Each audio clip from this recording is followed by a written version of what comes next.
I'm Rosemary Ravinal.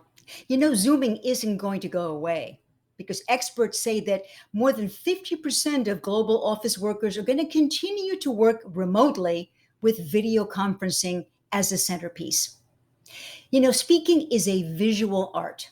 You're on camera for everyone to see and hear. That's why it's so important to feel comfortable with yourself and to maximize a positive image of you. Showing up as your best professional self on Zoom continues to be a business necessity to stay competitive, ace an interview, and win a promotion. Zoom consciousness begins with understanding your personal assets.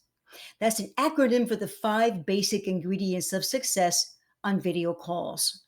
They are appearance, staging, styling, energy, and technology. The ability to convey executive presence on the small screen is vital for business leaders today, and those skills will serve you well in the physical world too. My name is Rosemary Ravinal. I'm happy to share pro tips to boost your Zoom IQ and help you shine every time you speak.